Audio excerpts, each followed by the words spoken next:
Hey guys, all right, continuing in our Encompass series for LOs. This is part 5, but it's page 4 of the actual ERLA inside of Encompass. So this is again where you're going to do property and loan information. So again, keep your file TBD, even if you're ready to disclose, because you don't want to put an address in here or it will trigger your disclosures. And once you disclose, you can only withdraw and restart. And it is a nightmare to restart a whole file. So don't do that to yourself. Now, you're going to make sure that the appraised value and the estimate value match. You're going to make sure that you dispositioned your loan type, your purchase type, or refinance. You're going to disposition any additional liens, okay? Or if this, excuse me, let's go in order. If this is a manufactured home, you're going to click this here, so that way findings can give you accurate details. If you're going to be doing any additional liens, this is down payment assistance, HELOC, or a second mortgage of some kind that the client plans on doing, you're going to list that here, not on the pages that you're used to. Again, right here, if there is a second mortgage of some kind, either a forgivable or repayable second that is not a grant that is forgiven day one. If you're going to get rent off of the property that you're purchasing, right? If you're purchasing this property and we want to go ahead and put a rent schedule on here, you're going to put it here.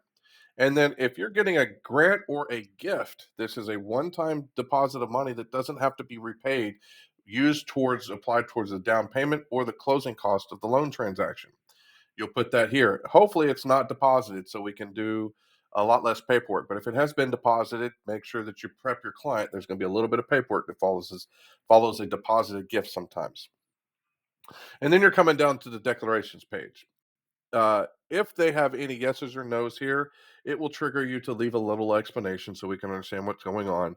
But what catches people up a lot is, what are we doing for this transaction? Is it going to be your primary? Yes or no? Right? Simple answer. Now, this next one here, if yes, have you had ownership? Even if it's a no, you still need to indicate, have you had ownership in a property in the last 3 years? So that's kind of confusing. And I hate that they word it like that. But if you have had ownership in other properties in the last 3 years, you need to put here that you have and what type of ownership you have had. Because if you haven't owned a home in the last 3 years, you're considered a first time home buyer again. But if you've held title on any property in anywhere, even if you weren't on the mortgage, then it doesn't, you no longer qualify for some of our down payment assistance. So we need to know that before we get started. Get excited. You're like, oh yeah, I'm on my parents' title. Oh crap, right? Now we got to stop. So make sure you're answering that one correctly. Everything else is, if it's got a yes, then we'll figure out why it's a yes and we'll work around it. Then you come down and you do the demographic information for the feds so they can monitor what type of loans we write. And then down here at the bottom of page 4, you're going to see your information for you as the loan officer. It won't show my information. It doesn't default on every loan, but it will show yours once you start working on your deals. And this is how you get compensated, and it's a promise to pay.